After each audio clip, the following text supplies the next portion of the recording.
তারপরের প্রশ্ন হচ্ছে, আমার ছেলে যদি আমার বড় বোনের ছেলে সেজে ইটালি বা ইংল্যান্ড যায়, ওই দেশের ন্যাশনালিটি নেয়, কারণ আমার বোন জামাই ওই দেশের সিটিজেনশিপ পেয়েছে, ইসলামী দেশে তা কি জায়েজ আছে? ইসলামী দেশে তা একেবারেই হারাম, কট্টর হারাম। কারণ কেউ তার পিতা ছাড়া অন্য কাউকে পিতা বানানো, এটাতে কত বড় হারাম কাজ যদি সে বুঝতো তাহলে কখনো সেটা করতো না। এটা একেবারেই হারাম কাজ, এটা করা কোনোভাবেই জায়েজ নেই।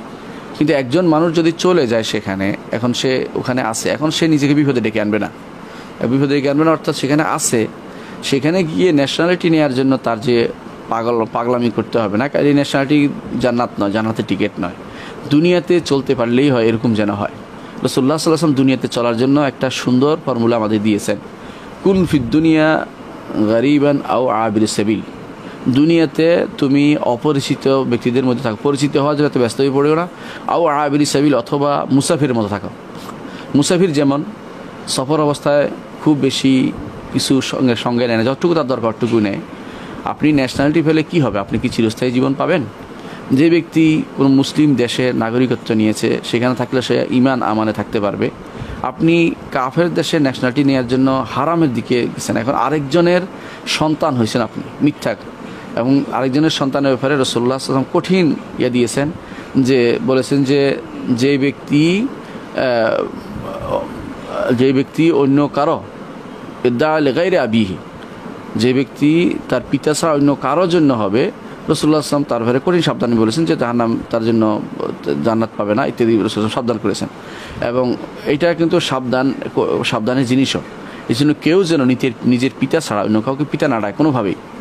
হ্যাঁ, কাউকে সম্মান করে বলতে পারবে, পিতার মতো সম্মানী যিনি, যেমন শ্বশুরকে সম্মানী হিসেবে বলতে পারবে, কিন্তু তারপরেও চাচা বা খালু এই চালু করা উচিত আমাদের সমাজে, যেটা প্রচলিত। আর অনুরূপভাবে কোনো মানুষকে সম্মানিত, কোনো মানুষ রাস্তা পার হতে পারছে না, বলেন যে বাবা পার করে দেই, এইভাবে বলতে পারবেন, কোনো সমস্যা নেই। কিন্তু একেবারে নিজের বাপ বানিয়ে ফেলা জায়েজ নেই, লিখেই ফেলা, কাগজে পত্রে লেখা তো বানিয়ে ফেলা, এটা মোটেই জায়েজ নেই। এইটা থেকে আমাদেরকে দূরে থাকতে হবে, কখনও সেটা জায়েজ হবে না। এখন যদি না হয়ে থাকে আপনি এটা হতে দিবেন না, আর যদি হয়ে চলে গিয়ে থাকে তো তাকে বলবেন ধীরে ধীরে সেটা পরিবর্তন করতে যতটুকু পারা যায়, এই পরিচয় যেন কোথাও না দেয়, আল্লাহর কাছে যেন তওবা করে, এবং প্রয়োজনে যেন সে চলে আসে, তার টাকা পয়সা কামানো রোজগার শেষ হয়ে গেলে যেন দেশে চলে আসে। নাগরিকত্বের জন্য ব্যস্ত হওয়ার কোনো প্রয়োজন নেই। আল্লাহ তাআলার কাছে মুসলিম দেশে তাকে আল্লাহ তাআলা পাঠিয়েছেন, মুসলিম দেশে থাকাটাই তার জন্য উচিত। আর যেখানে অমুসলিমরা, সেখানে অমুসলিম দেশে কোনো মুসলিম হয় কেউ, অথবা কোনো মুসলিম সেখানে জন্মগ্রহণ করে, সেটার মাসালা আলাদা। সেখানে সে তার ইমান নিয়ে টিকে থাকতে পারলে থাকবে, না হলে সে হিজরত করবে, এটা শরীয়তের বিধান। আশা করি বুঝতে পারছেন বিষয়টি। বাংলাদেশ সরকার কর্তৃক যেই সঞ্চয়পত্র আছে তাতে উল্লেখ করা হয়েছে মুনাফা প্রদান করা হয়। আমার প্রশ্ন হলো, এই মুনাফাটা কি হালাল নাকি সুদের মতোই হবে? সঞ্চয় অফিসে কাজ করেন এমন একজন কথা অনুযায়ী এটা সুদ নয়, সরকার এই টাকা বিনিয়োগ করে এবং মুনাফা প্রদান করে, অনুগ্রহ করে জানাবেন।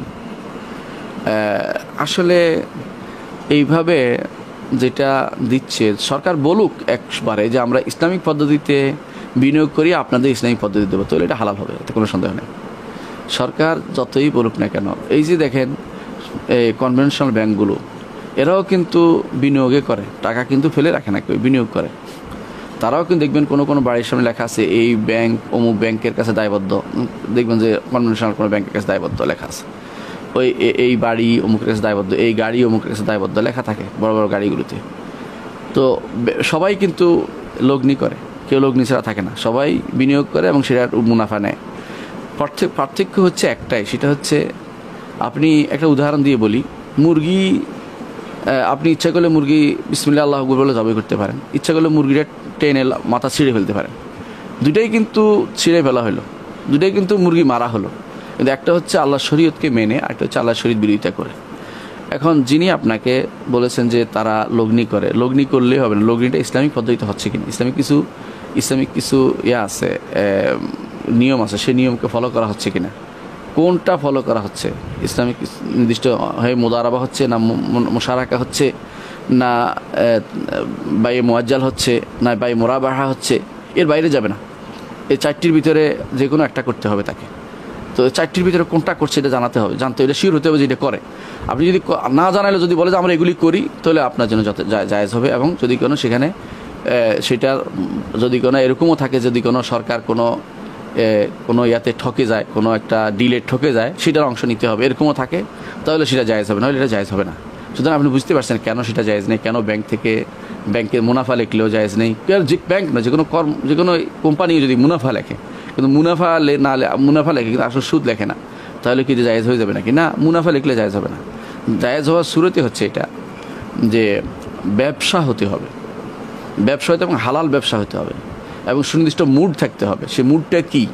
সেটা কি মোদারাবা না মুশারাকা, না সেটা যেটাকে বলা মোরাবাহা, নাকি সেটা এই তাজ বাইউল মুআজ্জাল, কোন একটা মানে কোন পদ্ধতি অবলম্বন করছে, এরকম পদ্ধতিগুলো অবলম্বন করলে সেটা ইনশাল্লাহ জায়েজ হয়ে যাবে, কোনো সমস্যা নেই।